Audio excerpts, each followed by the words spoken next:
여호수아 6장 볼 차례입니다. 여호수아 6장입니다.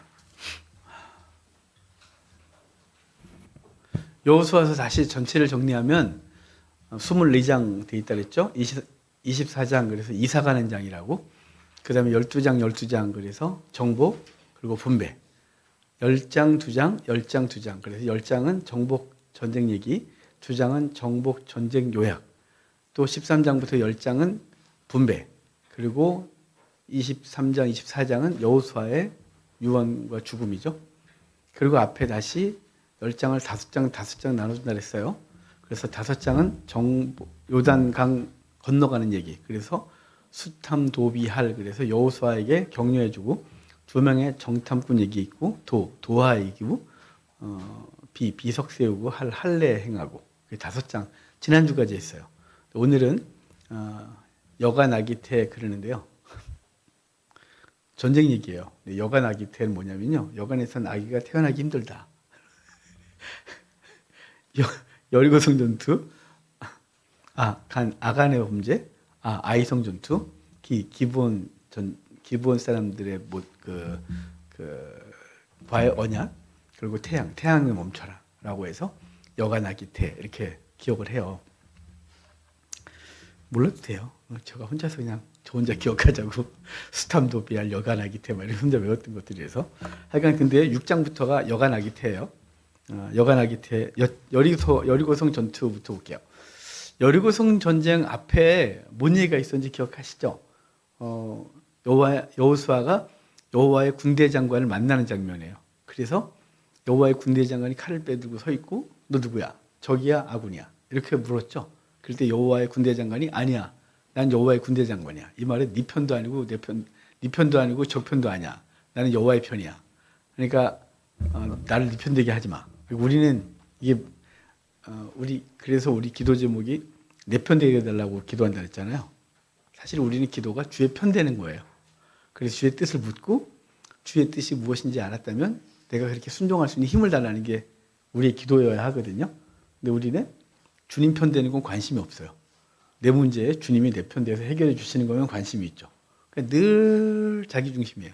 그러니까 하여간 어찌됐거나 여호수아도 적이 아군이야 물었고 아니야. 적도 아니고 아군도 아니야. 난 여호와의 군대 장관이야. 너 신 벗어. 그래서 이제 네가 내 편 되는 거야. 그래서 신 벗어서 주권을 여호와께 맡기는 장면이었어요. 그리고 이제 맡긴 다음에 6장에 여리고성을 어떻게 함락시키느냐. 여호수아의 경험, 여호수아의 지혜, 여호수아의 능력 아니고요. 여호와의 지혜, 여호와의 능력으로 여리고성을 무너뜨리는 거죠. 그러고 보니까 다 여예요. 여호수아, 그러네요. 여리고성을 어떻게 무너뜨리냐 그러는데요. 그 장면 볼까요?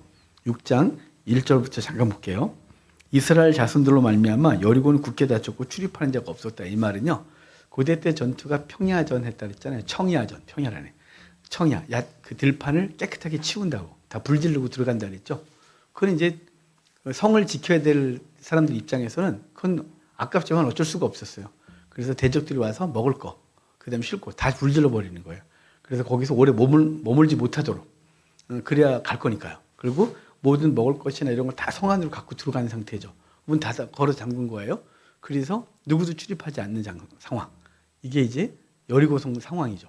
그러니까 오래 버틸 수 있느냐 아니면 속히 성을 함락시킬 수 있느냐가 두 개가 남은 거예요. 오래 버티면 이겨요. 왜냐면 거기 안에 뭐 굶어 죽으면 끝나는 거니까요. 나오면 죽일 거니까. 근데 오래 버틸 환경이 못 되고 함락시켜야 되는데 함락시킬 능력은 없고 이게 여호수아의 고민인 거죠. 그럴 때 하나님은 여호수아에게 신 벗으라 하고 하나님의 역사를 알려줘요. 방법을. 이 방법이 우리가 알기로 되게 이상하잖아요. 2절 볼게요. 여호와께서 여호수아에게 이르시되 보라 내가 여리고와 그 왕과 용사들을 내 손에 넘겼다. 내 손에 넘겼다 이 말은 네가 이겨라. 내가 그를 이기도록 해주겠다. 너희 모든 군사는 그 성을 둘러 성 주위를 매일 한 번씩 돌되 엿새 동안 그리하래요. 성을 한 바퀴씩 돌래요. 성을 한 바퀴씩 매일 한 바퀴씩 돌고 엿새 동안 한 바퀴씩 돌고 7일 되는 날 이제 다 큰 소리로 지르는 거죠. 근데 그 중간에 제사장 7은 7 양각 나팔을 잡고 언약궤 앞에서 나아갈 것이요 일곱째 날에는 그 성을 7번 돌며 그 제사장들은 나팔을 불 것이며 그래요. 그러니까 7명의 제사장이 딱 등장하고 7개의 나팔을 불어요. 근데 여러분 이게 뭔가 좀 세트가 안 맞잖아요. 앞에 딱 서면 둘둘둘둘 짝이 맞아야죠. 근데 7명이 나팔을 불어요. 왜일까요? 7이 갖고 있는 상징성 때문에 그래요. 7은 완전수 그랬잖아요. 그러니까 나팔을 불고 있는 그들의 소리, 그 소리가 완벽하게 오르게 하고 들리게 하고. 그러니까 7나팔을 든 7제사장이 앞에 서고 언약궤가 그 뒤를 따르고 그리고 그들 앞에 군사가 서고 이렇게 해서 이제 성을 하루에 한 바퀴 돌고 7째 날은 7바퀴 돌고 소리를 확 지르면 무너진대요. 이게 지금 되게 이상하잖아요. 사실은 이걸 우리가 성경을 통해서 읽으니까 아멘 그러지. 여러분이 만약에 지금 그 현장에 있는 여호수아나 그 군대라고 생각해 봅시다. 이게 얼마나 황당하고 말도 안 되고 미친 짓이고 그렇지 않겠어요? 아니 여리고가 돈다고 무너져요? 그렇잖아요. 그래서 우리 목사님들이요 여리고 돌기를 자주 해요. 건물을 사고 싶고 땅 사고 싶을 때. 제가 구이동에 갔을 때 구이동에 이제 광명시에서 구이동으로 이사 갔을 때 거기 방직어병원이라고 지금은 아파트가 큰 아파트가 쫙 들어와 있는데 거기 병원이 굉장히 컸어요. 공간이 어린이 전문 병원이라고 그러더라고요. 근데 비었었어요 그때. 너무 좋은 거예요. 저걸 사서 예비당 쓰고 성경 스토리 바이블을 강조하면서 지방에서 올라온 사람 병실을 다 숙소를 만들어서 숙박하면 돼. 와 이거 짱이야 이거. 그래갖고 또 돌았어요. 제가 이거 하면서 내가 지금 생각하면 너무 어이없는데요. 그때는 간절하니까 돈은 없고 갖고는 싶고 돌았어요. 돌면서 주여 우리 통도금 주십시오 주여. 주긴 뭘 줘요. 안 주셨지. 제 욕심이니까요. 중요한 건 뭐냐면 지금 제가 그걸 우습잖아요. 제가 그러고 있으면 얼마나 이상해요. 목사가 미쳐갖고 돌고 앉아있네. 그러지 않겠어요? 여러분 이게 사실은 말도 안 되는 거예요. 그런데 이걸 여호수아가 신을 벗고 순종해요. 그러니까 우리의 이성을 내려놓고 하나님이 말씀하시면 그대로 가는 거예요. 그렇다고 해서 우리 신앙이 비이성적이다 아니에요. 우리 기독교는 철저히 이성적이고요. 상식적이고요. 그렇단 말이에요. 그런데 종종 우리가 인생을 살면서 내가 생각하고 내가 계획했던 방식이 아니라 하나님의 계획이 우리 가운데 올 때 이게 비이성적으로 들릴 때가 있단 말이에요. 말도 안 되는 상황을 주님께서 해결하실 거라고 것을 믿는 건 이거 좀 쉽지가 않겠죠? 근데 하나님은 그 일을 하시잖아요. 변화될 것 같지 않은 사람을 하나님께 올려드릴 때 하나님은 만약에 내가 생각하는 변화의 방식이 있을 거 아니겠어요? 그가 예수님께 돌아와서 회개하고 뭐하고 이런 거. 근데 하나님의 방식은 다른 방식을 사용할 건데 우리는 그게 이성적으로 이해가 안 될 때가 있는 거죠. 올려드리고 주님께서는 당신의 방법대로 해결하시는 것 뭐 등등. 여기 지금 여리고성을 무너뜨리는 건 인간의 상식, 이성 다 무시하고 하나님의 철저히 하나님의 방식으로 하게 하셔서 이걸 하시니가 주님이신 걸 알게 하심이에요. 여기 인간의 노력이 가미되는 순간 인간이 했다고 할 거거든요. 여리고성은 하나님이 허락하셨음을 분명히 알게 하는 거예요. 가나안 땅 들어올 때부터 요단강을 가리셨고 요단강을 마르게 하신 뒤에 들어오게 했고 그리고 여리고를 무너뜨릴 때 첫성 여리고가 하나님의 전적인 방법, 하나님의 전적인 역사로 무너지는 걸 보게 하는 거죠.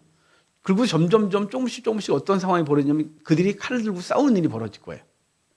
그러니까 하나님 우리에게 하시는 방법은 하나님의 강력한 역사 앞에서 내가 한 게 아무것도 없다는 걸 알게 하는 게 우선이에요. 왜냐하면 하나님이 하시는 법이니까요. 그 다음에 앞으로도 계속 그렇게 하시냐? 그렇게 안 하세요. 그분은 우리에게 이제 하나님이 하시는 걸 보게 하셨고 그 다음에 우리의 행동을 요청하시죠. 홍해를 건널 때는 너희는 가만히 있어 여호와께서 너희를 싸우는 걸 봐라 그랬어요. 여리고성 건널 때는 법궤 메고 요단강에 들어가라 그랬어요. 그래서 요단강 가르시고 여리고 무너뜨리신 하나님 그 다음에 아이성 전투부터는 그들이 칼 들고 싸워요. 전투한단 말이에요. 그리고 사사기도 가면 그들이 직접 가서 싸워야 되는데 하나님 돕지만 그들이 액션을 취해야 됐던 거예요. 그러니까 우리도 마찬가지. 신앙이 초기엔 하나님의 강력한 역사로 난 가만히 있는데 뭐든지 벌어지는 걸 보게 하는 거죠. 그래서 하나님의 살아계심을 경험하게 해요. 근데 우리의 영적 게으름과 나태함이 죽을 때까지 그 일이 벌어지길 원하는 거예요. 아니요. 하나님은 어느 순간부터는 네가 해. 내가 너가 움직이는 걸 통해서 내가 일할게. 네가 믿음으로 행동해. 그럼 내가 그 믿음의 근거에서 할게. 이렇게 말한단 말이에요. 그러니까 우리가 하나님 앞에서 믿음이 없을 때 하나님이 일하시는 것과 믿음이 어느 정도 생긴 이후에 하나님이 우리를 통해 일하시는 방식이 달라져요. 그거는 하나님이 바뀐 게 아니라 하나님 우리를 그리스도의 거룩한 군사로 바꾸시는 과정인 거예요. 맨 처음부터 우리가 주를 따를 수는 없잖아요. 모르는데 하나님 경험케 하시는 거죠. 그 경험한 하나님 앞에서 정말 손 들고 그분 철저히 의지하게 하는 거란 말이에요. 제가 고등학교 3학년 때 주님을 그러니까 초등학교 3학년 때 우리 아버지한테 교회가 착한 사람 된다고 해서 교회를 갔어요. 그 이후에도 교회 생활 열심히 했죠. 뭐 은사도 초등학교 6학년 때 방언받고 그리고 나름대로 열심히 교회를 했어요. 그렇지만 그거는 어릴 때 교회가 좋아서 그렇지 제가 무슨 인격적으로 주님과 만남이 있거나 극적인 변화가 있었겠어요? 없었지. 그런데 하나님이 저에게 몇 가지 기적을 베푸셨어요. 그건 말도 어떻게 이성적으로 해결이 안 되는 기적들. 첫 번째 하나님 저한테 소원을 받으실 때 제가 6학년 때 목사가 되고 싶다는 생각을 했거든요. 화가 아니면 목사가 되겠다 그랬다가 우리 아버지 무지하게 맞았어요. 술 먹고 아버지가 너 꿈이 뭐야? 그럼 어릴 때부터 검판사 이래야 돼요. 검판사가 뭔지 몰랐어요. 검판사가 뭔 줄 알아요. 검사가 뭐고 판사가 뭔지 아버지가 알려준 적이 없어요.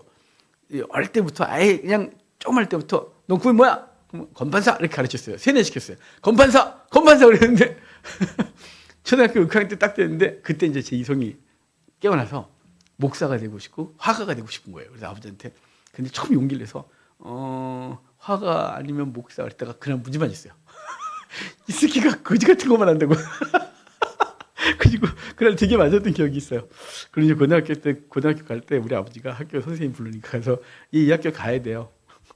그 학교 그 지역에서 제일 그래도 똑똑한 애들. 하여간 제일 그 학교를 가면 이제 그 학교 가는 데 대부분 대학을 가니까 근데 제 실력으로는 안 됐어요. 근데 우리 선생님 불러오니까 우리 아버지가 와서 이렇게 했어요. 이 새끼 목사 돼야 돼요.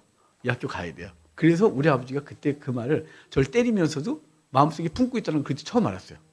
그 이후로 말한 적이 없어요. 맞으려고 또 얘기해 그 얘기를. 근데 고등학교 때 선생님 앞에서 이놈 목사 될 놈이니까 이 학교를 가야 돼요. 그래서 원서 써줬어요. 죽으라고 좀 공부했고 겨우 갔죠 그 학교를. 근데 어찌됐거나 그때 우리 아버지가 저를 때리면서 이놈 목사 될 놈이구나 이렇게 마음이 아팠나 봐요. 공부 잘하지도 못했는데 하여간 그러다가 고등학교 1학년 때 겨울에 우리 아버지가 이만큼 피었어요. 이만큼. 하반신 다 뒤었어요. 그럼 이만큼 뒤면 잘못하면 죽어요. 피부 호흡을 못해서. 호흡을 못해서 죽어요. 이만큼이 다 뒤었으니까. 뭐 과정을 다 얘기를 못하고요. 제가 우리가 그때 가난했기 때문에 서울로 빨리 옮기라는데 옮길 수가 있어야죠. 군의관이. 전 전방이니까 동네 군의관이 와서 보고 큰일 났다고. 빨리 옮겨라. 아니면 죽는다. 이랬어요. 다리가 오그라들거나 이렇게 피부가 붙어서. 근데 제가 우리 가난해서 못해요. 저한테 치료법만 알려주세요. 제가 학교 그랬더니 이렇게 하라고 알려줬어요. 종이에 써서 어떠냐고 하다가 아침 저녁으로 드레싱을 하고 피부를 벗겨내고 다시 소독하고 붕대를 감고 제가 이제 시내에 가서 그 약국에 가서 저는 그런 원래 뻔지가 없거든요. 근데 그때는 무슨 용기가 생겼는지 가갖고 외상으로 우리 아버지 나무 갚을게 울고 몇 박스를 갖고 왔어요. 그리고 그다음부터 아침 저녁으로 아버지를 치료하거든요. 여러분 화상 환자가 얼마나 고통스럽냐면요. 피부가 매일 벗겨져요. 새 피부가 벗겨지고 너무너무 고통스러워. 우리 아버지가 웬만하면 안 아파 하시거든요. 원래 그냥 이렇게 둔감하신 분이라서. 근데 막 정말 악을 쓰시는 거예요. 뺏길 때마다.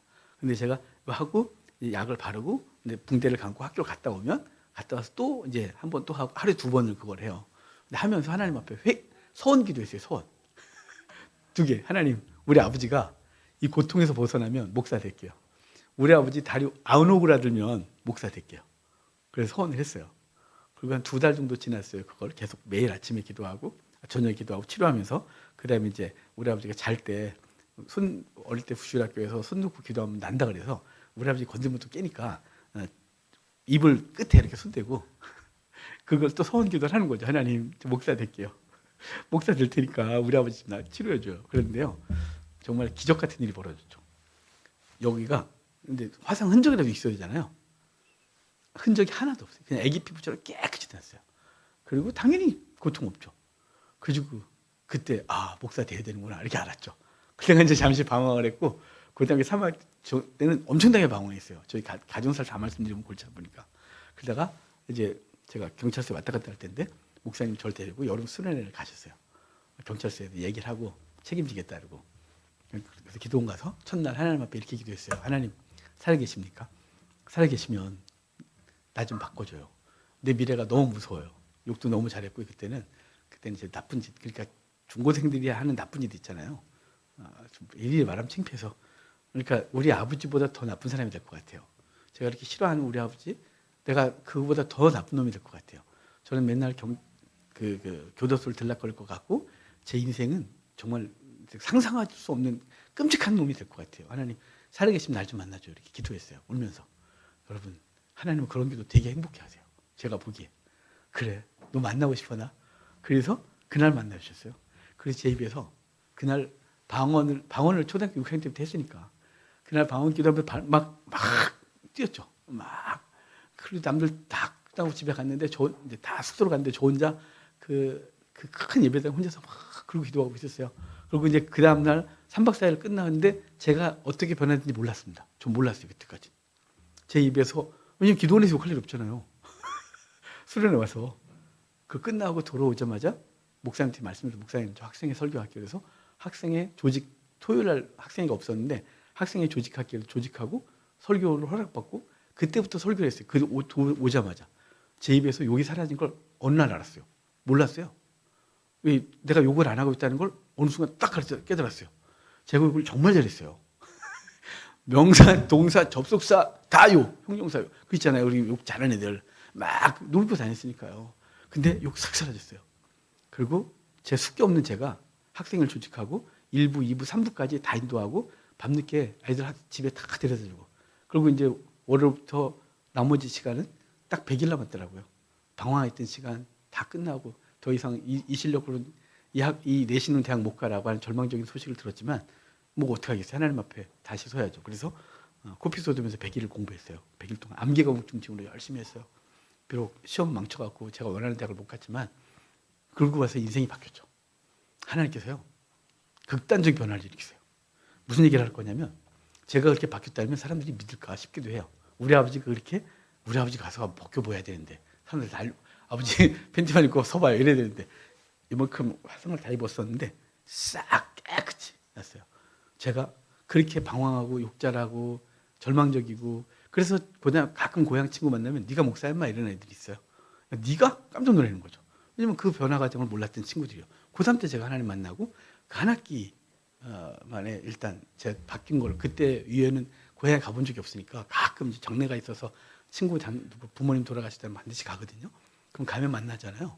그러면 이제 제가 친구들이 야 목사야 이 친구 그러면 깜짝깜짝 놀래요. 네가 목사야? 이거 있잖아. 이거 너도 목사냐? 뭐 이런 거 있잖아요. 그래 어찌됐거나 하나님의 극단적 변화예요. 여기요. 이스라엘이 갖고 있는 이 극단적 하나님의 역사를 하나님 초기에 보이시는 거예요. 그럼 그 이후로 저한테 계속 그런 현상이 벌어졌을까요? 아니죠. 제가 고3 때 하나님 만나고 나서 손대면 병이 났어요. 고3 여름방학 때 그때 이후로 누가 아프면 기도하면 병이 났어요. 귀신이 나가고. 제가 무슨 능력이 있어요. 그냥 믿고 기도하면 그때 무슨 힘인지 모르겠지만 무슨 기도하면 될 것 같고 설교도 막 할 수 있을 것 같고 찬양인도 하고 애들 2부, 3부까지 하고 집에 데려다주고 그때 우리 시골교회 학생이 제일 부흥을 많이 했을 때예요. 우리 전 시골교회 전 역사 속에서 하나님이 놀랍게 역사하신 거죠. 그럼 그 이후로 계속 그런 일이 벌어져야 되잖아요. 점점 그런 거 별로 없어요. 일상에서 치열하게 싸워야 되고 이만큼 부부로 노력하면 이만큼의 결과를 얻고 제가 무슨 말씀드리냐면요. 하나님은 초기에 하나님 역사하시는 걸 강력하게 보여주세요. 그 다음부터는 여리고성 이후는 그들이 칼 들고 싸워야 되고 전투해야 되고 죽으라고 싸워야 되고 믿음을 지켜야 되고 그 싸움이 계속되는 게 가나안의 싸움인 거예요. 자 오늘 여리고성의 이거는 말도 안 되는 걸 하시는 하나님은 하나님의 살아계심을 그들에게 보여주는 거예요. 요단강 건너는 거 신세대에게 보여줬고 여리고 무너뜨리는 것 하나님이 보여주시는 거죠. 우리가 한 게 하나도 없고 돌기만 했고 소리 질렀는데 이거죠. 근데 7나팔 7일 이게 세트죠. 7, 7나팔 7째 세장 7일 그 다음 맨 마지막에 7바퀴 돌고 소리 지르고 이 7에 갖고 있는 중요한 그 완성이 요한계시록의 7나팔이에요. 그러니까 우리 요한계시록 세트 있죠. 7인, 7나팔, 7대죠. 기억하십니까? 하도 요한계시록 너무 안 했나요? 7인은 하나님의 계획. 그래서 인 계획 이렇게 기억하자 그랬죠. 하나님의 세상을 움직이신 계획이 인이에요. 그 다음에 나팔은 경고. 그래서 나팔 경고 이렇게 기억하시고 대접 재앙, 대접 심판이에요. 그러니까 인 심판, 나팔 심판, 대접 심판 이렇게 가면 안 되는 거예요. 우리가 요한계시록 강의하시는 분들이 그렇게 하지만 그러면 정신 하나도 없는 거예요. 맨날 심판 그래서 아니에요. 인은 계획, 나팔은 경고, 대접은 심판이에요. 최종적인 심판. 근데 나팔이 갖고 있는 게 뭐냐면 경고죠. 3분의 1씩만 죽어요. 육해, 수천, 황유 그래갖고 3분의 1씩만 해를 당하는 걸 나팔이 말해요. 그 나팔의 첫 사인이 여리고 성 전투예요. 이게 되게 중요한 얘기인 거예요. 이건 요한계시록에서 다시 가져가는 얘기인 거예요. 쓱 가져가서 이 얘기를 거기서 하고 있는 거거든요. 자, 그럼 7 나팔. 오늘 8장까지 갈 생각했는데. 간증이 너무 많았습니다, 간증이. 간증 은혜 됐잖아요. 자, 정말 죄송해요. 이거 시간이 이렇게 많이 갔네. 자, 그러면 어떻게 하냐. 누가 이제 이걸 이제 지질학을 하신 분이 여리고 땅을 지질학적으로 연구한 글이 있어요. 저한테 이제 공부했던 사역자들이 많지 않겠어요? 그분의 형이 목사가 됐는데, 그분이 이제 저한테 공부했던 목사님 형이 또 목사가 됐는데, 그분이 중동에서 그 석유 채취하고 뭐 하는 거 그런 일을 하시는 분이었어요. 지질학을 공부해서. 그래서 크리스찬이니까 대체 여리고도 어떤 지질이었을까? 여리고는 어떻게 무너졌을까? 분명히 그 지질에 무슨 문제가 있지 않았을까라고 해서 그분이 여리고 지질을 연구하셨어요. 그래서 그 책을 원고를 저한테 책을 내기 전에 저한테 검토해달라고 주셔서 제가 그 원고를 다 읽은 적이 있는데요. 그분 얘기가 뭐냐면 거기는 물이 많다는 거예요. 여리고 물성이에요. 여리고는 해저 300이에요. 여리고가 있는 위치가 바다보다 300m 낮거든요. 물이 되게 많아요. 여리고는 물의 성읍이에요. 여리고는 종려나무가 많잖아요. 그분 얘기는 물길이 많은데, 근데 그분 얘기예요. 그분 얘기. 이스라엘 군대가 쿵쿵쿵쿵 이렇게 하니까 거기가 조금씩 이렇게 무너졌다는 거죠. 맨 마지막에 쿵쿵쿵 하고 걷고 맨 마지막에 소리를 질렀는데 그게 무슨 주파수가 맞아갖고 무너졌다는 거예요. 과학적으로 지질학자니까 그렇게 해석을 했어요. 여러분, 너무 좋죠. 하지만 여기선 그런 얘기를 하고 싶은 게 아니에요. 뭔 얘기냐면요. 자, 지금 7바퀴 돌 때 주의사항이 있어요. 주의사항. 그 주의사항 볼까요? 자, 6장 10절이에요. 7바퀴를 도는데 주의사항이 딱 하나 있어요. 어떻게 하고 돌라고. 여호수아가 백성에게 명령하여 이르되 너희는 외치지 말며 너희 음성을 들리게 하지 말며 너희 입에서 아무 말도 하지 마라. 입 다물고 돌아. 이런 뜻이거든요. 아무 소리 하지 말아요. 자, 아무 소리 하지 말라고 하는데요. 왜 그러냐면 목적이 있어요. 아무 소리 하지 말아야 될 목적. 그게 뭐냐면요. 7 나팔을 제사장이 불잖아요. 그럼 이 나팔 소리를 누가 듣냐면 첫 번째 여리고성 안에 있는 여리고 사람이 들어요. 그리고 돌고 있는 이스라엘이 들어요. 그러니까 둘 다 들어야 되는 거예요. 그런데 여리고성 사람들은 이 나팔 소리가 어떻게 들리냐면요. 그 안에 누가 있어요? 전도자 라합이 있죠. 라합이 계속해서 자기 아는 사람들에게 저 예리가 침공이 오고 우리 무너진다. 다 죽는다. 우리 집에 와라. 막 그러고 전도자가 있잖아요. 그리고 그들은 그 이스라엘에 대한 얘기를 들었고 그들이 간담이 녹고 있었죠. 이스라엘 하나님께서 광야에서 어떻게 보호하시는 줄 다 알았단 말이에요. 그들이 이미 간담이 녹은 상태인데 그 이스라엘 사람들이 도는 걸 보면서 그 나팔 소리를 들으면서 하나님의 군대, 하나님의 그 경고의 나팔로 들리는 거죠. 그래서 그들에게는 회개하라는 메시지로 들리고요. 항복해. 손들어. 라는 메시지로 여리고성에 들리는 거고 이스라엘 백성들에게는 기다려. 하나님이 하시는 일을 기다려. 하나님 역사가 있을 거야 라고 해서 그분에게 초점을 맞추고 계속 걷는 거예요. 근데 떠들다 보면 초점을 흐려요. 어제 먹던 얘기하고 어제 놀았던 얘기 친구가 막 깔깔거리고 웃고 돌아다니면 되겠어요? 아니죠. 침묵하고 뭐 하냐면 나팔 소리에 귀를 기울이는 거예요. 여리고 성 사람도 나팔 소리에 귀를 기울이고 그 돌고 있는 이스라엘 사람도 나팔 소리에 귀를 기울여요. 이 나팔 소리가 뭘까요, 그러면?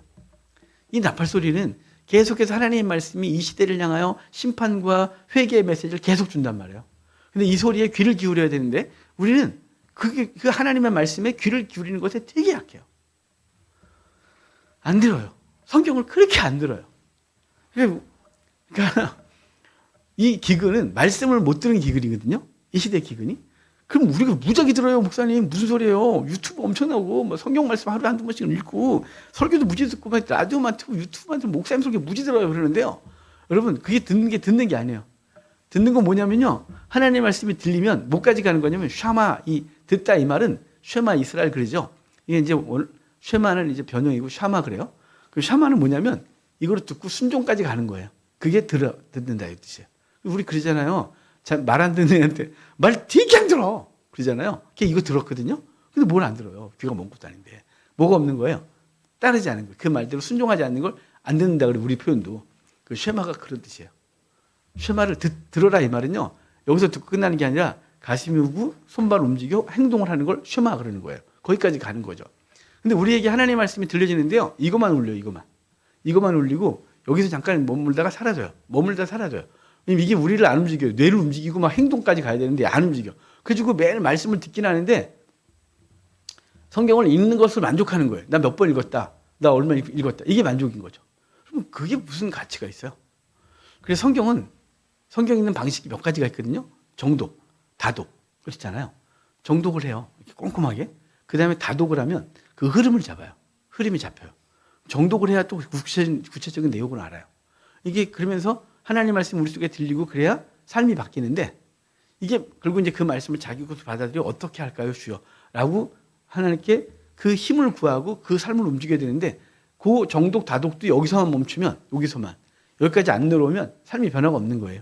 그러니까 이 시대 사람들이 성경을 되게 많이 아는 것 같은데 순종이 없어요. 우리는 누구한테 제일 문제가 있냐면요. 우리 목사들이에요, 사실. 우리 목사들만큼 성경을 많이 읽을까요? 성도들하고 목사하고 비교하면 평균적으로 목사가 많이 읽죠.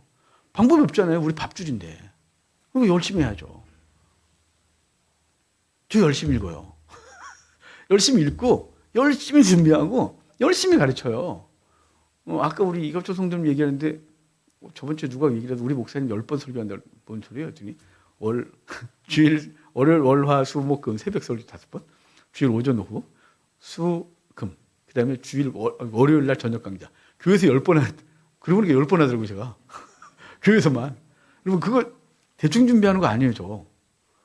그러면 새벽 설교 한 2시간 하거든요. 그거 본문 비교하는데 얼마나 오래 걸리는 줄 알아요? 본문 마태, 마가, 누가, 요한을 똑같은 걸 딱 갖다 붙이고 계속 찾아 이렇게. 뭐가 다른지, 이 문장에서 뭐가 다른지, 왜 얘네 이렇게 강조해. 이거 막 타잖아요. 그리고 또 찾아낸 다음에 원어를 또 뒤적거려요. 그리고 주석을 몇 개를 뒤져요. 그리고 제가 묵상한 거하고 이런 거 다 정리를 해서 다음날 설교하는 거거든요. 여러분, 이게 만만하지 않아요. 그럼 제가 웬만한 사람보다 성경을 많이 읽겠죠. 아니, 정말 많이 읽는다고 생각해요, 스스로도. 그러면 제 삶이 그만큼 그걸 많이 읽는 사람, 많이 안 읽는 사람보다 내 삶이 훨씬 나아져야 되는 것 아니겠어요? 그게 듣는 거니까. 근데 우리는 여기서 듣고 움직이질 않아요. 그래서 문제가 있는 거라니까요. 자, 지금 여기 뭐냐면요. 여기 내 음성을 들리게 자기 소리, 하나님의 나팔 소리가 계속 들리는데 지 생각, 지 얘기, 자기 거 하느라고 하나님 소리가 안 들리는 거예요. 우리 현대교회도 똑같아요. 하나님의 소리에 귀를 기울이고 자기 소리를 멈추고 그분의 소리가 뭔지 어떤지를 생각하고 그분의 말씀을 따라서 움직여야 되는데 내 말하기가 너무 바빠요. 내 생각 얘기가 너무 바빠요. 그러니까 주의 소리가 내 속에 팍 들어와서 나를 움직일 겨를이 없는 거예요. 워낙 나는 바빠요. 그래서 말하기 바쁘고 그리고 논쟁하기 바쁘고 아는 척하기 바빠서 변화에 너무 늦는 거예요. 그래서 여기 여리고성 돌 때 너는 입 다물고 듣기만 해. 나팔 소리에 귀를 기울여. 라고 생각하고 기대하고 하나님 역사에 대해 생각을 하는 거예요. 하루 돌고 이틀 돌고 3일 돌고. 그리고 그들이 비아냥거리겠죠. 돌기만 하냐 이것들아 뭐하냐 막. 그래도 그 소리에 그 소리가 아니라 오직 나팔 소리에 귀를 기울이고 쭉 가는 거예요. 7째 날 7바퀴 돌고 소리 지르죠. 그것을 무너져요. 그러니까 여기 우리가 해야 될 게 뭐냐면요. 늘 나팔 소리에 귀를 기울여야 되는 거예요. 나팔 소리에 귀를 기울이지 않으면 자기 생각이 늘 먼저 가요. 왜 이렇게 말이 많은 거예요? 말씀을 들었으면 그 말씀이 내게 어떻게 무슨 말씀을 하시는지 나를 어떻게 움직이시는지를 생각해야 되는데 그게 없는 거죠. 자, 그 다음에요. 자, 17절 봐요. 이제 무너뜨렸을 때 거기에 물건들을 바치래요. 이 성과 그 가운데 있는 모든 것을 여호와께 온전히 바치되 기생 라합과 그 집에 동거하는 자는 모두 살려주라 그래요. 자, 지금 여리고성이 무너질 때 살려줘야 될 가정이 라합과 그 집안에 있는 모든 사람이에요. 집 안에 있는 사람들. 라합의 가족, 라합의 친척이 아니고요. 라합의 집에 있는 모든 사람. 그래서 라합이 사람들을 불러놓고 문 걸어 잠궈야 되는 거잖아. 그런데 붉은 줄이 매겨 있는 라합의 집에 있는 사람 다 살리고 그 집은 안 무너졌어요. 그리고 그 성 안에 있는 모든 금은 동, 철로 만들어진 모든 것들은 하나님 앞에 바치라고 하는 거예요. 그러니까 그것은 전리품이 주의 영광으로 가야 되는 거죠. 아무도 건들지 말아요. 그래서 그렇게 해서 이제 하게 되거든요. 그래서 거기 19절 보면 그 은금과 동철 기구들은 다 여호와께 구별된 것이니 그것을 여호와의 곳간에 들지라 그래요. 그러고 나서 25절로 가볼게요. 여호수아가 기생 라합과 그의 아버지의 가족과 그에 속한 모든 것을 살렸으므로. 누가 살렸다고요? 라합이 살렸다고요. 여호수아가 기생 라합과 그의 아버지 라합이 다 불러 모았고, 그래서 그가 무너질 때 여호수아가 기생 라합과 그의 아버지의 가족과 그에 속한 모든 것을 살렸다. 그가 오늘까지 이스라엘 중에 있대요. 오늘까지. 여기가 오늘까지는 언제일까요? 이걸 기록할 때, 여호수아가 이 말씀을 기록할 때 가나안 땅에 얘네가 살고 있었다는 거죠. 알지? 누굴까요? 룻기에 보아스가 등장하잖아요. 보아스의 엄마가 라합이에요. 아버지가 2명의 정탐꾼 중에 1명 살몬이고, 그러니까 정탐하러 갔다가 살몬하고 보아스하고 살몬하고 라합이 눈이 맞아서 반짝반짝 하다가 나중에 봐요. 그러고 나갔다가 와갖고 살몬은 딴 데 안 들어가고 여리고성 무너지자마자 그 집으로 팍 달려간 거죠. 자기야! 이러면서. 이제 지금 짜잔! 하고 결혼해서 지금까지 산다. 이런 얘기 한 거예요. 그 사이가 보아스거든요. 이 보아스가 지금까지, 그 집에 지금까지 있잖아. 라고 말해서, 그래요. 누가 저한테 물었는데, 이 기생이 어떤 기생이냐? 주집사님 같은데. 이 기생이요. 여기 기생은 거기 신전 창녀가 아니에요. 말 그대로 몸 파는 창녀예요. 우리 주막처럼 음식도 하고 방도 내주는데 자기 몸도 내주는 여자. 정말 이스라엘 사람들 입장에서는 이방인일 뿐만 아니라 부정한 여인인 거죠. 그 여인이 살몬과 사랑했고 그 아이가 보아스예요. 그러니까 보아스는 결혼 못하던 노친이라고 그랬잖아요. 그러니까 나름대로 경건히 살아있던 그 시대에 보아스는 집안이 그 피가 더러운 사람으로 취급받았던 사람인 거예요. 하여간 거기 오늘까지 살아있다 그래요. 자, 그러면서 26절에 여리고성을 영원히 건축하지 못하도록 정해요. 시간이 지나면 여리고성이 다시 건축되지만 26절 볼까요? 여호수아가 그때 맹세하여 이르되 누구든지 일어나서 이 여리고성을 건축하는 자는 여호와 앞에서 저주를 받을 것이라. 그 기초를 쌓을 때 그의 맏아들을 잃을 것이요 그 문을 세울 때 그의 막내 아들을 잃으리라. 이 말이 기초를 세울 때는 여리고성을 시작할 때, 성문을 달 때는 여리고성을 완성할 때, 이런 때가 있을 거라는 거죠. 근데 정말로 이 말대로 된 사람이 있어요. 열왕기상 16장 34절에요. 열왕기상 16장 34절에 베델 사람 히엘이라는 사람이 성을 기초를 올 때 아들이 죽고 성 문 달 때 둘째가 죽어요. 그래서 이것이 형추가 되는 거죠. 그래서 여리고성은 왜 그러면 그랬냐? 여리고성이 갖고 있는 상징성은 뭐냐면 가나안의 첫 성, 가나안에 들어가면서 하나님께서 무너뜨린 성을 다시 세우는 것은 그 우상 숭배와 그 모든 것을 다시 세움을 말하는 거기 때문에 그것에 대해서 저주하시고 그 일이 이루어지죠. 자, 7장에 오면요. 이제 아이성 전투가 있거든요. 여러분 지도 갖고 계세요? 지도. 여러분 우리 조그만 지도 있잖아요. 지도를 펴세요. 지도를 피시고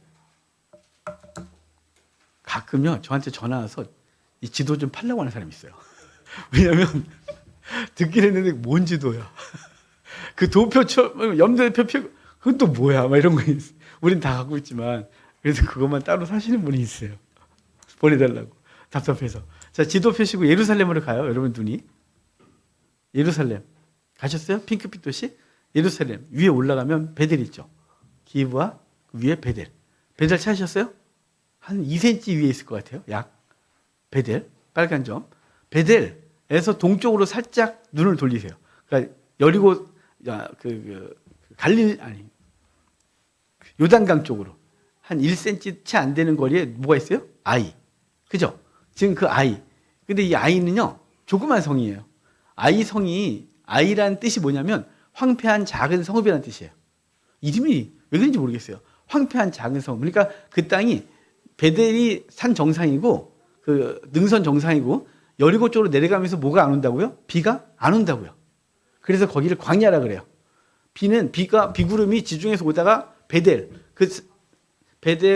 그다음에 저쪽에 세겜, 아래쪽으로 예루살렘, 베들레헴, 헤브론 이 능선 앞에까지 비가 오고요. 능선을 딱 넘어가면 비가 안 와요. 그리고 어디서 비가 오냐면 요단강 건너 요르단 땅에서 비가 오는 거예요. 나머지 30%가. 그러니까 지금 베델까지는 비가 오고 베델을 딱 넘어가면 마치 우리 영동 영서처럼 우리 태백산맥을 넘어서 저기 고성, 속초, 강릉 이쪽에 비가 오지만 이쪽 인제 이쪽은 비가 안 오고 인제 이쪽에 비가 오는데 넘어가서 속초, 고성 이쪽 비가 안 오고 이런 거 아시죠? 하도 우리 뭐 이 땅에 사니까 그것처럼 그 능선이 바로 그런 역할을 하는 거예요. 근데 아이는 왜 이름의 뜻이 황폐한 작은 성이냐면 성 자체가 자꾸 그 땅이 황폐한 땅이라는 거예요. 풍요롭지 않은 땅, 비가 별로 안 오는 땅이니까 이해가 되시죠? 그래서 아이는 황폐한 작은 성읍. 베델은요. 베델은 우리 아브라함 때, 야곱 때 원래 이름이 루스였어요. 루스. 원래 그 땅의 이름이. 근데 야곱이 그곳에서 하나님과 만나죠. 사닥다리 사건. 창세기 28장에. 그래서 그 땅을 벳엘, 하나님의 집. 베트가 집이고 엘이 하나님이잖아요. 그래서 벳엘, 그래서 하나님의 집이라 일컬어져요. 그리고 하나님의 문이다라고 해서 그 집이, 그 장소가 하나님의 집이고 그 장소가 하나님께서 문을 열고 하늘의 문을 열고 자기와 소통했던 곳이라는 뜻으로 벳엘 그랬단 말이에요. 근데 베델은 유명한 도시고 또 커요. 정상에 있지만. 근데 아이는 작은 성읍이에요. 그래서 아이를 부를 때는 이렇게 불러요. 베델아이. 왜냐면 아이 그러면 어딘지 모르는 거예요. 너무 조그만 동네라서 어디 우리 청담동 전 여기 올 때까지 청담동이 어딘지 몰랐어요. 이렇게. 저는 강남은 다 강남이에요. 청담, 반포, 역삼. 동네에 가본 적은 있지만 그게 어떻게 붙었는지 지도를 본 적이 없어요. 근데 어떻게 여기 오니까 요새는 이제 이 동네에서 벌써 8년째거든요. 우리 청담리에서. 그래서 이제 다니는 그 큰 도로들 있잖아요. 대충 알아요, 이제. 하도 여기서 어디 가고 그래서 이렇게 이 강남이 이렇게 구조가 돼 있는 게 아는데 예전에 강남 그러면 잠실부터 해서 저 반포까지가 저한테는 하나예요, 머릿속에. 그런데 요즘은 조금 구분이 되지만. 자, 이건 어찌됐거나 강남, 그럼 다 알겠지만 강남 우리 서울 다 아는데. 하여간 큰 도시가 있고 조그만 도시 사람들이 모르는데 그 조그만 모르는 도시가 아이예요. 그러니까 얼마나 무시해요. 근데 왜 아이성을 쳤을까요? 자, 지금 여리고 무너뜨려 지도 보고 계시죠? 지도를 보면 여리고 옆에 뭐예요? 길갈 있죠. 요단강 쪽으로. 요단강 건너오자마자 길갈. 거기서 할례행 했단 말이에요. 할례행은 그 종세에서 여리고를 무너뜨렸어요. 여리고에서 아이성을 가려면 어떻게 하냐면 여리고에서 길이 하나 있죠. 예루살렘으로 올라오는 길. 예루살렘으로 올라오는 길이 있어요. 기브아로 올라와요. 사실 그 길이. 그래서 기브아에서 예루살렘으로 올 거거든요. 도로가 그래요. 현재도 그래요. 도로가. 그래서 여리고에서 예루살렘 올라오려면 기브아를 쫙 지나가는데요. 거기 기브아 옆에 큰 현판이 있어요. 우리나라도 도경계 지역에 도가 넘어가는데 이렇게 그 도를 상징하는 동물이 이런 거 있잖아요. 저는 이제 강원도니까 저희 강원도 쪽에 딱 넘어가면 그 곰이 딱 있어요. 곰이. 거기부터는 강원도입니다. 이거 있잖아요. 전 고향이 철원이거든요. 철원 딱 들어가면 학이 딱 있어요. 두루미. 그래서 이 땅은 두루미의 땅입니다. 뭐 이렇게 상징적인 게 있죠. 늑대가 베냐민의 상징 동물이거든요. 그래서 여리고에서 쭉 도를 타고 올라가다 보면 늑대 표지판을 딱 보고 그 다음에 살짝 꺾으면 예루살렘을 가는 거예요. 지금 무슨 얘기를 하냐면 도로 알려드리는 거예요. 여리고에서 지금 올라간 거예요. 여리고가 해저 300이에요. 예루살렘의 해저 800. 그리고 베델의 해발 1000이에요.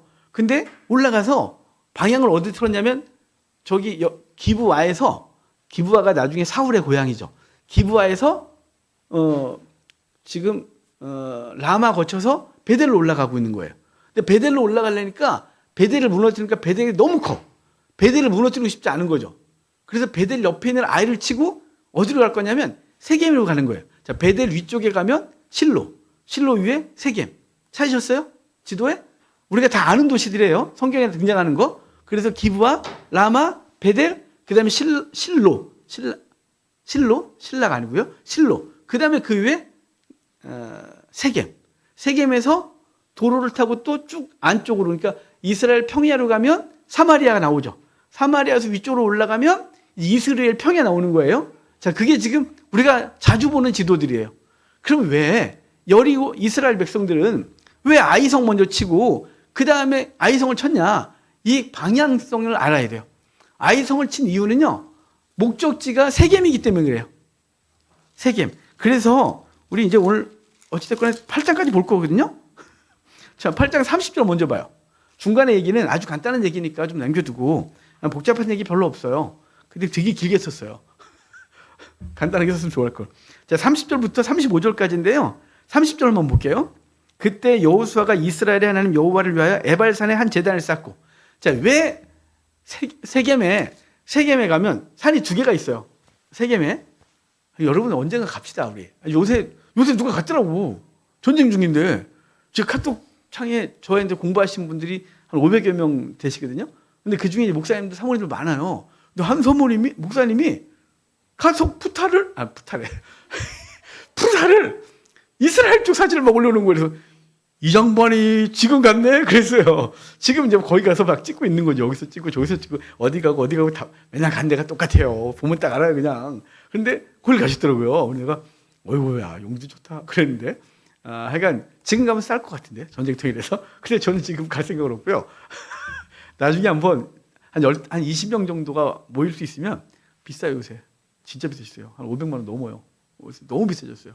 하여간 뭐 한 학기 대학원 등록금이다 생각하고 가셔야 돼요. 근데 거기 내가 뭔 얘기다. 저기 세겜을 가면요, 산이 두 개가 있어요. 하나는 에발산, 하나는 그리십산이 있어요. 근데 에발산에서는 저주를 선포하고 그리십산에서는 축복을 선포하는데요. 모세가 여호수아에게 너는 가나안 땅에 들어가거든 세겜에 가서 에발산과 그리십산에서 축복과 저주를 선포하라고 시켰어요. 기억하십니까? 그게 신명기 27장에 너는 가서 에발산 그리십산에 서서 축복을 선포하고 저주를 선포하라고 했단 말이에요. 그러니까 여호수아는 들어가서 뭐부터 하는 거예요? 들어가거든. 그거 하라 했으니까 정복 미루고 그거부터 하러 가는 거예요. 그거 순종하러. 그래서 가다 보니까 아이성 베델하고 아이가 있으니까 올라가다가 베델을 치기는 너무 힘 많이 들고 아이는 조그마니까 요놈 치고 길을 내서 가겠다는 거죠. 그래서 아이 건든 거예요. 그런데 여러분 그 땅에 가면 그리십산에 나무가 많아요. 에발산에 나무가 없어요. 그래서 머리가 풍성하면 은혜가 많고 머리카락 없으면 은혜가 없는 거잖아요. 그러니까 에발산은 머리가 없어요. 은혜가 없어요. 그래서 저주를 선포하고요. 그리십산은 나무가 많아요. 그래서 은혜가 많은 산이에요. 그래서 축복을 선포해요. 그러니까 그거 하러 올라간 거예요. 그래서 8장 아까 읽었던 그 부분이 그들이 올라가서 그걸 한 거 얘기를 하는 거예요. 8장 후반에 8장 30절부터 35절까지가 33절만 봅시다. 온 이스라엘과 그 장로들과 관리들과 재판장들과 본토인뿐 아니라 이방인까지 여호와의 언약궤를 맨 레위 사람 제사장들 앞에서 궤유 좌우의 서대 절반은 그리십산에 절반은 에발산 앞에 섰으니 이는 전에 여호와의 종 모세가 이스라엘 백성에게 축복하라고 명령한 대로 함이라. 이거 하러 올라간 거예요. 그러니까 이걸 이렇게 정의했죠, 제가. 준행 먼저, 정복 나중. 순종이 먼저, 정복이 나중에. 근데 우리는 아니에요, 우리는 성공한 다음에 주를 섬기겠대요. 그 맨날 섬기는 게 없는 거예요. 성공을 했어야 무슨 섬기지. 돈 많이 벌어 주를 섬길게요. 제가 좋은 대학 가면 교회 잘 나올게요. 뭐 내가 어느 위치에 가면 하나님을 섬길게요. 여러분, 그 위치에 가는 사람이 드물고요. 가도 할 게 또 있어요. 정복할 사람이 또 보이는 거예요, 눈앞에. 그러니까 순종은 죽을 때까지 안 하는 거죠. 그러니까 순종이 먼저, 그리고 정복이에요. 준행이 먼저, 그 다음에 우리에게 맡겨진 삶이에요. 하나님의 말씀을 지켜 행하는 게 먼저인 거예요. 우리는 우선순위가 바뀌어 있죠.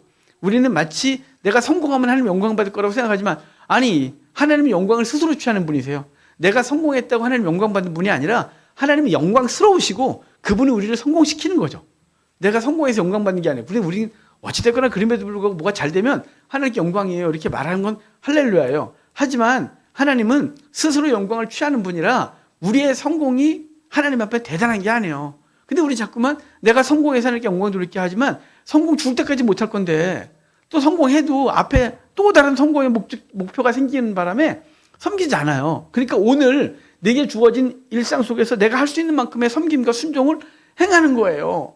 이 다음에 더해서 공부 더 많이 한 다음에 무슨 공부를 더 많이 한 다음에 할 수 있겠어요? 오늘 아는 만큼. 제가 통독원 시작할 때요. 두려웠어요. 20년이 넘었네요. 통독원을 오픈하고 사람을 모집한 게. 비록 28살에 이거 스토리바이블 잡았지만 이걸 세상에 공개적으로 돈 받고 오픈한 건 한 20년 된 것 같아요. 그때 너무 무서웠어요. 왜냐하면 내가 그럴 만한 주제가 되나? 거기다 또 몇 년 동안 안 했었거든요. 우리 교회가 무너진 상태에서 하나님이 저를 이 교만에서 저를 징벌하신 것 같아서 하나님 이것 때문에 교만해진 것 같아요. 성경 안 할게요. 그래서 대학원 가르치던 거 다 접고 끝냈어요. 안 하겠다고 이거. 근데 교회가 너무 그러니까 도망가려고 세미나 할게요. 세미나 목회니까 도망가겠다고 시작했는데 그때 너무 무서웠어요. 근데 무서울 때 하나님 저한테 제가 막 무서워하니까 하나님 저의 마음에 주실 게 있었어요. 마음에 네가 감당할 사람만 보낼 테니까 해라. 그래서 했어요. 맹걸려. 이거 뭘 감당할 사람만 보내요. 별 희한하게 막 여기저기 그런 데만 다녔던 분들이 막 오는데요.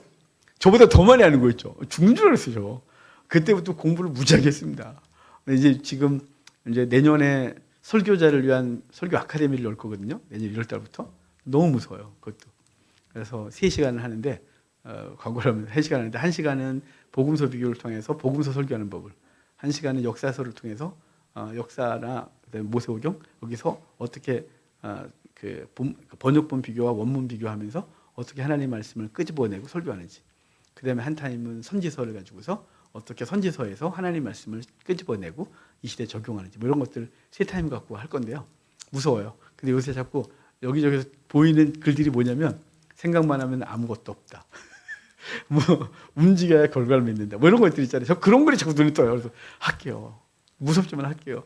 통독원 처음 할 때 그랬고 제가 개척할 때 전 썩을 것 같아요. 구데기 모수와 장못당군이 이런 말을 이렇게 생각해서 그러면 구데기가 생길 때마다 끄집어 내기로 시작했고요. 통독원 오픈할 때는 네가 감당할 사람만 보낼게요. 그건 거짓말이셨어요. 그래 제가 감당케 됐죠. 제가 그 시간이 지나면서 지금은 두려워요. 근데 지금 하나님께서 저에게 계속 하라고 두려워하지 마라. 내가 너를 통해서 할 일이 있다고. 너가 대학원 왜 갔니? 박사과정 할 때 너 왜 그거 하겠다 그랬어? 너 그거 네 돈 할 수 없었잖아. 너가 거기 합격이나 했겠니? 네가 네 실력에. 네가 3년 만에 졸업이나 했겠니? 네 실력에. 그래서 하나님이 너가 그거 보내주면 그거 해주면 네가 설교학교 한다 그랬잖아.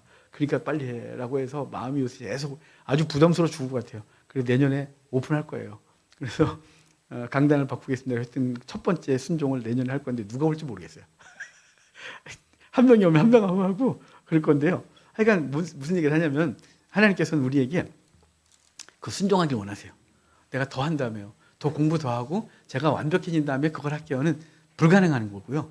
네가 할 수 있는 만큼 지금 순종해 이거거든요. 그게 이제 8장까지 거고 그럼 6장 7장에 아이성 전투 얘기를 하겠죠. 이걸 5분 만에 끝낼 수 있어요. 아이성 전투 갈 때 그들이 아이성을 왜 갔는지 아시겠죠? 그럼 길이 거기에요.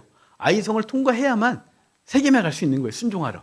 근데 베델은 너무 버겁고 아이성은 만만하게 본 거죠. 그래서 그들이 생각하기를 2,3천 명만 올라가면 저거 무너뜨릴 수 있어라고 아주 만만하게 봐요. 그래서 여호수아가 하나님께 묻지도 않고 기도도 안 해보고 3,000명 올라보내요. 3,000명 올라갔다가 36명 죽죠. 거기 6장 지금 7장이죠. 7장 4절에 3,000명 올라갔고요. 5절에 36명이 죽어요. 여러분 이스라엘은요 전쟁하다가 전사한 건 처음이에요. 왜냐하면 지들이 싸운 적이 없거든요. 하나님이 앞에서 이겨주셨고 지들은 뭐 대단한 건 줄 알았죠. 자기가 막 하면 막 칼을 휘두르면 얘들가 죽어. 칼을 앞에 오지도 않았는데 뭐 이런 거 있잖아요. 마치 막 이렇게 되는 거죠. 앞에서 다 죽어준 건데 하나님이 이겨주시고. 근데 얘네들이 아직도 저 아이성 저건 그냥 휘바람만 불어도 무너지게 때로 올라갔는데 36명 죽은 거예요. 너무 큰 충격을 받았죠. 그들이 다 도망 내려오고요. 그 6절에 보면 여호수아가 옷을 찢으면서 이렇게 말해요. 7절 봐요. 이르되 슬프도소이다. 주 여호와여 어찌하여 이 백성을 인도하여 요단을 건너게 하셨습니까? 그럼 이게 여호수아가 한 말이에요. 여호수아는 40년 전에 우리 밥입니다. 저것 우리 밥입니다. 그랬단 말이에요. 근데 아이성 앞에서 딱 무너지고 나니까 어찌하여 우리를 요단을 건너게 하셨습니까? 우리 차라리 요단강 안 건너고 거기 길르앗 땅 거기 그 요르단 평야에 살면서 거기서 목축했으면 더 좋을 뻔하였나이다. 이게 여호수아의 말이에요. 그러니까 리더도 무너질 수 있어요. 하나님 앞에 섰다가 생각하는 사람도 무너질 수 있어요. 그래서 섰다 생각하는 사람은 조심하라고 그랬잖아요. 무너질까 조심하라고, 넘어질까 조심하라고. 여러분 그러니까 늘 깨어 있어야 돼요. 신앙이 오늘 풍만해요. 충만하니까 아니면 내가 세상을 더 뒤집어 엎을 수 있는 것 같은 거죠. 근데 어느 날 별것도 아닌 것 때문에 확 꾸꾸라져요. 엘리야가 비를 오게 하고 난리가 났지만 이세벨이 죽이겠다는 한마디 때문에 그가 죽기를 구해요. 도망가서. 모두가 무너질 수 있어요. 넘어질 수 있어요. 그러니까 넘어졌다고 절망할 건 아니고요. 인정하시는 거예요. 그래, 난 넘어질 수 있는 존재야. 난 완벽하지 않았어. 근데 하나님은 그 넘어진 사람들을 이렇게 세워서 다시 일어나게 하세요. 그건 우리에게 굉장한 도구가 되기 때문이죠. 어찌됐거나 여호수아가 무너져요. 그러니까 10절 봐요. 여호와께서 여호수아에게 이르시되 일어나라. 어째 이렇게 엎드렸냐. 아까 여호수아는 어째 우리를 요단강 건너서 죽게 하십니까? 근데 주님은 넌 어째서 이렇게 엎드려 있어? 너 왜 엎드려 있어? 라고 해서 어찌하여를 말했더니 넌 어찌하여 그러고 있어? 이렇게 말하는 거죠. 야, 너 지금 어찌해서 그러고 있어? 너 지금 정신 못 차려니? 그리고 하신 말씀이 뭐냐면 11절에 이스라엘이 범죄하여 내가 그들에게 명령한 나의 언약을 어겼으며 또한 그들이 온전히 바친 물건을 가져가고 도둑질하며 속이고 그것을 그들의 물건들 가운데 두었다 그래요. 여기 바친 물건이 바쳤다 이 말이 히브리어로 헤렘거든요. 헤렘. 이 헤렘은요. 두 가지 의미가 있어요. 상반된 의미. 하나는 바쳐졌다. 하나는 저주받았다. 바쳐졌다. 저주받았다. 그러니까 하나님 앞에 여리고 성 안에 있는 것들 은, 금, 은, 동, 철은 다 여호와의 창고에 들어가라 했잖아요. 근데 이 바쳐졌다. 이게 바쳐라 이게 헤렘이에요. 헤렘이라는 단어가 굉장히 많이 나오는 거예요. 6장, 7장에 8장까지 헤렘 바쳐진 거예요. 근데 바쳐졌는데 이걸 취하는 순간 저주받는 거예요. 여호와께 바쳐진 거죠. 이걸 우리 할까요? 여러분과 저는 하나님께 바쳐진 존재예요. 어떻게 바쳐졌냐면요. 예수님이 피값으로 사셔서 하나님께 드린 존재예요. 그래서 요한계시록에 그 인을 뗄 자격이 없는 자격인 자가 없다고 요한이 엉엉 우니까 있다. 인을 뗄 자격이 있는 자가 있다. 일찍 죽임 당한 어린 양 그렇게 얘기하면서 유다 지파의 사자 일찍 죽임 당한 어린 양 그가 뗄 자격이 있다 그러면서 무슨 자격이냐 그가 그랬더니 그가 자기 피로 그 백성들 열방에서 사서 하나님께 바쳤다. 그래서 하나님께 드렸기 때문에 그가 자기 피로 그 민족과 열방에서 생명들을 사서 하나님께 드렸기 때문에 그는 자격이 있다 이렇게 말해요. 그러니까 우리는 다 어떻게 된 거예요? 바쳐진 존재예요. 헤렘된 존재예요. 저 여러분들이. 헤렘된 존재는 우리는 바쳐진 존재로서 이 땅을 살아가는 거죠. 우리 생명은 내게 아니에요. 사실은.